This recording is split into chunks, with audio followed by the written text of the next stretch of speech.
자, 그러기 위해서 서블릿을 만들어야 되니까 소스 폴더에서 new 서블릿 하시고요.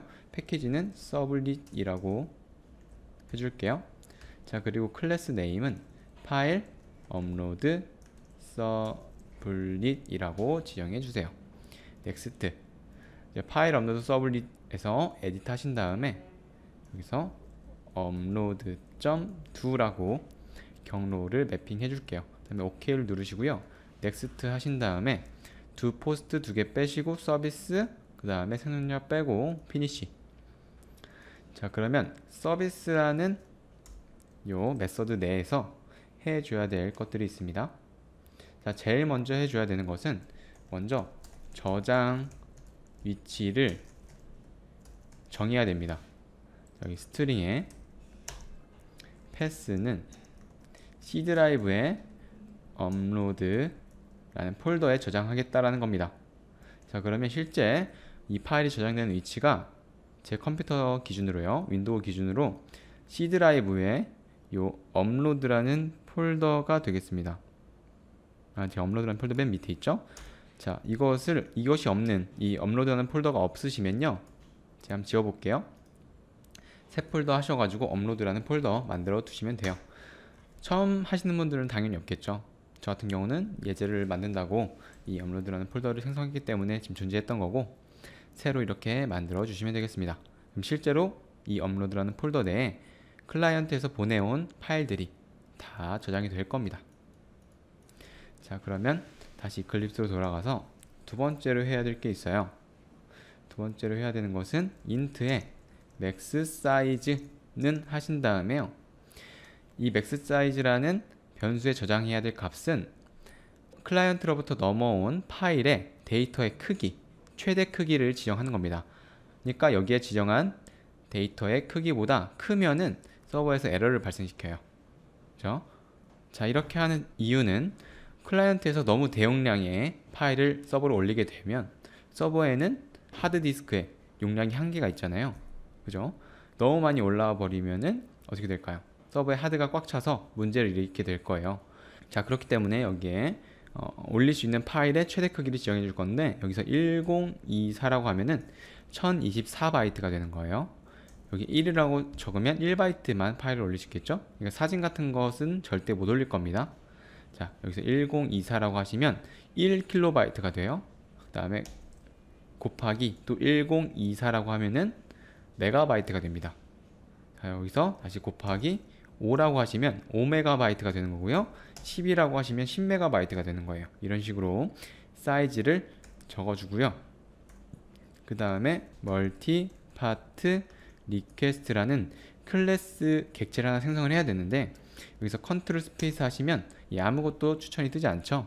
자, 이 멀티 파트 리퀘스트라는 클래스는 라이브러리에 들어 있습니다. 그 라이브러리를 우리가 웹 INF의 라이브러리 폴더에 등록해 줘야겠죠. 자, 그러니까 그 라이브러리를 다운 받으러 가보도록 할게요. 자, 크롬 켜주시고요.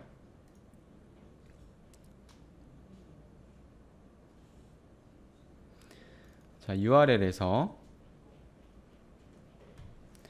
www.sublit.com이라고 적어주신 다음에 엔터를 치시면 sublit.com이라는 곳으로 오게 되고요. 여기서 왼쪽 메뉴 중에서 com.o'reilly.sublit, 자, 여기로 들어가시면 이런 식으로 밑에 쭉 내려가시면요, 이 압축 파일을 다운받아 주시면 되겠습니다. 자, 여기서 요거를 클릭하시면 네, 다운 받으려고 하고요. 자, 요 현재 zip 파일을 다운 받습니다. 자, 저장을 하신 다음에 바탕화면으로 가셔서 course.zip이라는 파일을 열어 주시고요. 압축을 풀어 주세요. 자, 풀기해서 저 같은 경우는 그냥 바탕화면에 이렇게 풀어 줄게요. 자, 요 폴더 안에 들어가 보시면 여기서 lib 폴더 안에 course.jar 파일이 존재합니다. 자, 이게 바로 파일 업로드에 관한 라이브러리가 되겠고요. 요거를 그대로 컨트롤 C 한 다음에 이클립스 키시고요. 웹 INF에서 라이브러리 폴더 안에 넣어주세요. 자, 이런 식으로. 자, 그럼 course.jar 파일이 등록이 됐고요.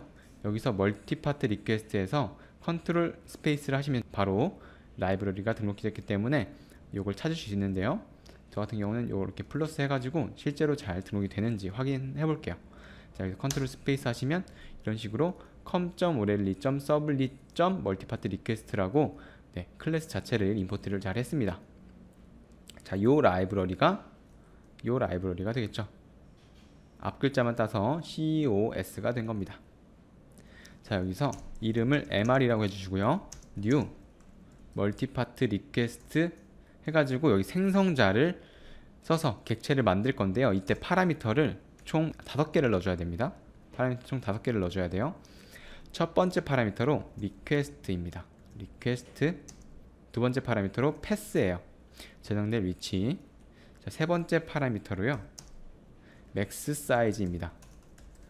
저장할 그 파일의 최대 크기가 되겠죠. 자, 네 번째 파라미터로 인코딩 방식 UTF-8이 들어가게 될 거예요. 자, 마지막으로 마지막 5번째 파라미터로 여기서 new 하신 다음에 디폴트까지만 치고 컨트롤 스페이스 하시면 여기서 더 칠게요. 파일 네임 리네임 폴리시입니다. 디폴트 파일 리네임 폴리시, 요것도 지금 com.orelli.sublet이라는 요 라이브러리에 들어있는 그런 클래스고요. 이렇게 하신 다음에 바로 객체를 생성해서 파라미터로 넣어주시면 되겠습니다. 자, 요걸 제가 좀 보기 편하게 이런 식으로 한 칸씩 내려볼게요. 자, 그럼 총 5개의 파라미터가 들어갔죠. 자, 리퀘스트는 우리가 잘 알고 있는 그 리퀘스트 객체입니다. 요청 객체고요. 패스, 파일이 저장될 서버상의 경로, 그 다음 맥스 사이즈, 파일의 최대 크기, 자, 그리고 UTF-8 파일의 인코딩 방식, 마지막으로 디폴트 파일 리네임 폴리시라는 객체가 뭐냐면 제가 클라이언트에서 서버로 파일을 올리잖아요. 그때 제가 예를 들어서 baby.jpg라고 해서 서버로 올릴게요. 자, 그러면 서버에 이 C 드라이브에 업로드라는 폴더 내에 있는 baby.jpg라는 요 사진이 올라가게 될 겁니다. 자, 근데 클라이언트에서 한 번 더 올렸어요. 요 baby.jpg라는 파일을요. 자, 그때 서버에는 똑같은 경로에 baby.jpg가 올라가야 되는데 지금 이름이 똑같잖아요. 그렇죠? 그렇기 때문에 한 폴더 내에 같은 이름을 갖는 두 개의 파일은 절대 존재할 수 없죠. 그래서 이것을 baby 1.jpg라고 바꿔줍니다. 요 디폴트 파일 리네임 폴리시라는 클래스에 의해서요. 요 놈이 이러한 일을 해준다라는 겁니다. 자, 근데 어떤 사람들은 이 baby 1.jpg라고 저장을 하기 싫은 사람도 있을 거예요. 이거를 자기만의 방식대로 저장하고 싶으면요, 요 디폴트 파일 리네임 폴리시 말고 새로운 리네임 폴리시 클래스를 만들어서 객체를 이런 식으로 넣어주시면 됩니다. 그러니까 얘는 디폴트잖아요. 그러니까 기본적으로 들어가는 리네임 폴리시고요. 사용자가 커스터마이징 하는 것까지는 제가 따로 다루지는 않겠습니다. 자, 그러면 MR이라는 객체를 생성했어요. 자, 그때 new multipath request라는 생성자로 인해서 객체가 생성되잖아요.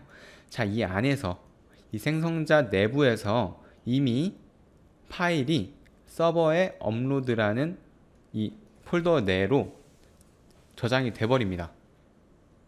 이해되시나요? 그러니까 이 객체를 생성하는 도중에 리퀘스트에 담겨져 있던 그 파일이 업로드라는 폴더에 저장이 되어 버린다는 거죠. 자, 그런데 왜 이렇게 객체만 생성하면 됐지 그 객체를 변수에 담았냐라고 생각하실 수도 있어요. 이미 파일은 다 저장이 됐을 텐데, 그 이유는요, 이 MR이라는 객체를 통해서 우리가 할 수 있는 게 그 파일에 대한 정보도 가져올 수 있고요, 그리고 리퀘스트에 들어있던 여러가지 파라미터들도 이 MR이라는 객체를 통해서 가져올 수 있어요. 그러니까 우리가 지금 보내는 내용이 요 파일도 보내지만 요 텍스트도 보냅니다. 그죠? 그러니까 폼 태그에 여러 개의 인풋 태그가 있을 수도 있잖아요. 자, 그렇기 때문에 그런 것들에 접근할 수 있게 요 MR이라는 객체를 만든 거고요. 이 파일로 넘어온 실제 파일에 대한 정보도 요 MR이라는 객체가 가지고 있어요. 자, 그래서 이런 방식으로 객체를 생성한 거고요. 우리는 밑에서 요 MR이라는 객체를 사용할 수 있게 되겠죠. 자, 여기서 스트링의 타이틀은 mr.get 파라미터 하셔가지고 여기 타이틀이라고 넣어주시면 폼 태그에 있던 요 타이틀 태그에 들어있는 내용이 이쪽으로 넘어오게 됩니다. 자, 여기서 그냥 원래는 request.get 파라미터 했었잖아요. 자, 이렇게 하면은 데이터를 못 가져옵니다. 자, 그 이유가 우리가 폼 태그의 enc 타입을 멀티파트 폼 데이터라고 해줬기 때문이죠. 그래서 무조건 이렇게 멀티파트 리퀘스트 객체를 만들고요. 이런 식으로 데이터를 받아와야 됩니다. 자, 그 다음에 파일의 이름은 또 파일로 할게요. 파일의 파일은 mr.get 파일이라고 해주세요. mr.get 파일 한 다음에 여기에 포토라고 집어 넣어 주시면요.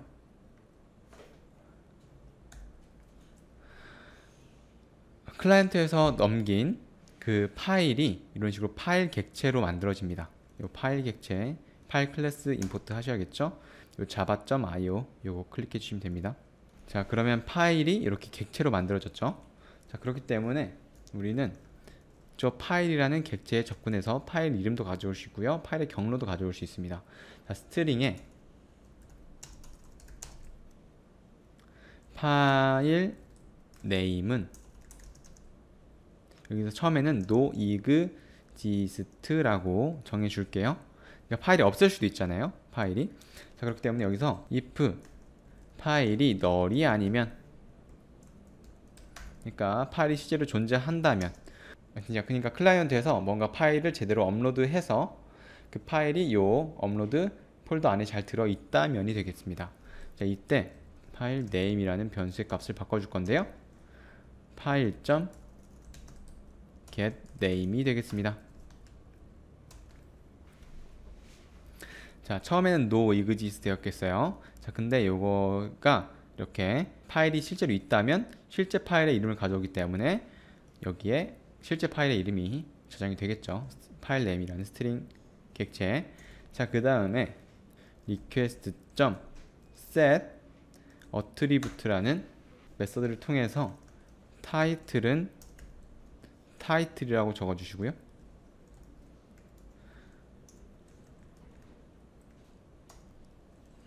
request.set 또 attribute 하셔가지고요, 파일 네임을 파일 네임으로 적어주시면 되겠습니다. 자, 이렇게 적는 이유는, 그러니까 실제 표현은 JSP에게 맡길 거예요. 모델2 방식으로 할 거기 때문에 이런 식으로 리퀘스트에 바인딩을 했고요. 그 다음에 이제 해당 JSP를 호출해야겠죠. request.get request dispatcher 가져온 다음에요, 이때 경로 넣어줍니다. result JSP라는 거 나중에 만들 거예요. forward 하셔가지고 여기에 request 다음에 response 넣어주시면 되겠습니다. 자, 그러면 파일 저장 완료됐죠. 이 객체를 생성하면서. 그리고 이 타이틀, 그러니까 클라이언트에서 보내준 이 타이틀이라는 데이터, 그리고 실제 파일의 이름 두 개를 리퀘스트에 바인딩해서 이 JSP를 호출할 겁니다. 자, 그럼 result JSP 만들어야겠죠. 얘는 요 웹 컨텐트 바로 밑에서 new 해서 JSP 파일 해서 이름을 result JSP라고 넣어주겠습니다. 자, 그다음 finish. 자, result JSP는요 되게 간단합니다. 여기서 제목 하시고요, EL 쓸게요. 달러 브레이스 하신 다음에 request scope title 이렇게 적어주시면 되겠고요. 그 다음에 여기서 br 태그 써주실게요. 그리고 여기서 이미지 태그 하나 쓰겠습니다. 이미지 src는 여기서 서버에 경로를 적어줘야 되는데요, 이때 제가 C 드라이브에 업로드에 이런 식으로 파일 네임 적어주면 되겠죠. 자, 근데요 이런 식으로 했을 때 파일 못 불러옵니다. 이미지 못 불러와요. 자, 그 이유가 뭐냐면 톰캣이 접근할 수 있는 범위는 요 프로젝트 챕터 21이라는 프로젝트 내밖에 접근할 수 없어요. 그래서 실제적으로 접근할 수 있는 범위는 요 웹 컨텐트 밑에밖에 안 돼요. 그래서 우리는 이 웹 컨텐트 밑에 업로드라는 폴더 내에 실제로 파일을 저장해야지만 이런 식으로 접근해서 실제 사진을 가져올 수 있어요. 그러니까 이런 식으로 프로젝트랑 전혀 관련이 없는 폴더 내에 파일을 저장하게 되면 톰캣이 접근할 수가 없습니다. 왜냐하면 모든 경로에, 서버의 모든 경로에 모든 파일에 접근을 하게 되면은 너무 위험해지겠죠? 그죠? 막 파일을 갑자기 중요한 파일을 지워버리는 그런 웹 프로그램이 될 수도 있으니까 굉장히 위험합니다. 자, 그래서 이런 식으로 톰캣은 웹 컨텐트라는 폴더 내에 있는 리소스밖에 접근할 수 없으니까 이런 식으로 써주면 불러오지는 못할 건데, 일단은 테스트를 해볼게요. 테스트하고 나중에 고쳐주도록 하겠습니다. 다음 여기서 스타일 태그 하나 쓸게요. 스타일 위드는 200 픽셀로 정해주겠습니다. 자, 그럼 실제로 서버에 저장이 되는지부터 확인해 볼 건데요. upload.html에서 마우스 오른쪽 클릭, run as run the server, next, 그리고 finish를 하시면 되겠습니다. 자, 그러면 서버로 사진을 하나 보낼 건데요. 제목을 저 같은 경우는 아기 사진이라고 적어주겠습니다.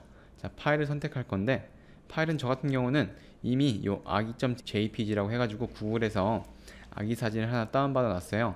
여러분들은 여러분들이 쓰고 싶은 사진 쓰시면 되겠고요. 만약에 없으시면 뭐 구글에서 아무 이미지나 다운받아서 이런 식으로 가져다 놓으시고 요것을 첨부하도록 하겠습니다. 업로드를 하게 되면요, 지금 파일이 뜨진 않죠, 그죠? 근데 실제로 내 PC에 C 드라이브에 업로드 있잖아요. 이 업로드 파일에 가시면 아기 사진이 업로드가 됐어요. 자, 요것을 제가 다시 한번 보여드리겠습니다. 아기 사진 지울게요. 자, 지우고 다시 뒤로 간 다음에 F5 하시고 제목을 안녕 이렇게 해주시고 파일을 제가 또 요 아기 사진 보내보도록 할게요. 자, 업로드 버튼을 누르시면, 자, 제가 아까 전에 지웠는데 다시 요 아기 사진이 업로드가 된 것을 보실 수 있습니다. 근데 제목은 지금 뜨지 않네요. 제가 파라미터 이름을 제가 오타를 낸 것 같은데요. request scope title 맞는데, 잠시만요. 제가 여기서 바꾼다고 한 다음에 다시 안 바꿨네요. 이걸 mr.get 파라미터로 해주셔야죠. 현재 지금 넘어온 게 리퀘스트에 담겨져 있긴 하지만 타입이 멀티파트 폼 데이터 하기 때문에 이렇게 멀티파트라는 객체를 만들어서 이렇게 mr.get 파라미터 해야 됩니다. 자, 그러면 다시 한번 해볼게요. 그래서 F5 해주시고요. 제목을 제가 안녕 아기야 라고 적어줄게요. 그 다음에 첨부 파일에서 아기 사진을 또 보내보겠습니다. 자, 업로드를 했어요. 자, 그러면 제목 잘 넘어왔죠? 그래서 파일 업로드 할 때 그 폼 태그에 이런 식으로 파일이 들어있다면 enc 타입을 멀티파트 폼 데이터로 해주셔야 되고요.